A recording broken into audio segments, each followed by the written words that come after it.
வணக்கம். எல்லாம் எப்படி இருக்கிறீங்க? நல்லா இருக்கிறீங்களா? உறவுகளை பற்றி சொல்லலாம்னு நினைக்கிறேன். ஏன்னா வர ஞாயிற்றுக்கிழமை தந்தையர் தினம், ஃபாதர்ஸ் டே. அதை கொண்டாடுறதுக்கு எல்லாரும் தயாராக இருக்கிறோம்.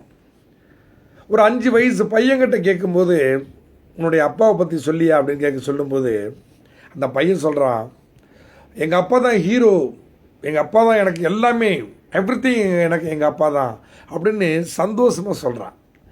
அதுவே ஒரு 10 வயசு பையன்கிட்ட கேட்கும்போது, எங்கள் அப்பா எல்லாத்துலேயுமே திட்டுறாரு, என்ன எனக்கு எங்கள் அப்பா அவ்வளோ பிடிக்கல தெரியுமா அப்படின்னு சலிச்சுக்கிட்டு பேசுகிறான்.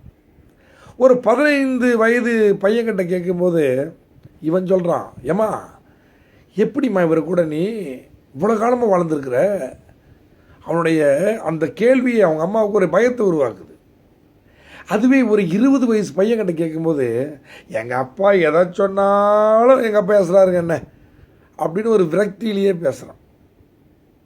ஒரு 30 வயசு பையன்கிட்ட உங்கள் அப்பாவை பற்றி சொல்லி அப்படின்னு கேட்டால், அப்பாவா அவரை பார்த்து ரொம்ப நாள் ஆச்சுங்க, ஆனால் அவர்கிட்ட பேசுகிறதே கிடையாதுங்க, ரொம்ப என்னமோ 3வது மனுஷனை பற்றி கேட்ட மாதிரி பேசுகிறார்.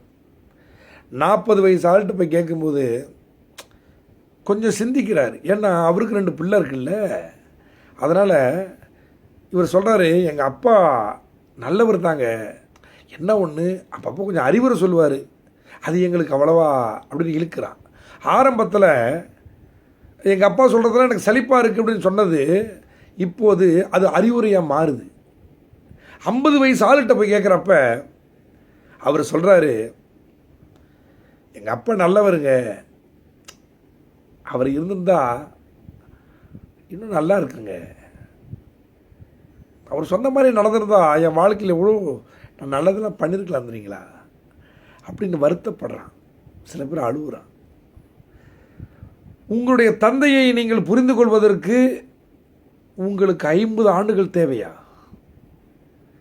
இந்த காணொலியை பார்த்து கொண்டு இருக்கக்கூடியவங்க எல்லாருக்கும் ஒன்று சொல்கிறேங்க, வாழக்கூடிய காலகட்டத்தில் உங்கள் தந்தையாரை மகிழ்ச்சிப்படுத்துங்கள், தாயாரை மகிழ்ச்சிப்படுத்துங்கள்.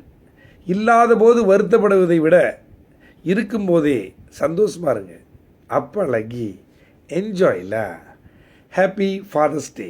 எல்லாரும் சந்தோஷமாக ஃபாதர்ஸ் டேவை கொண்டாடுங்க.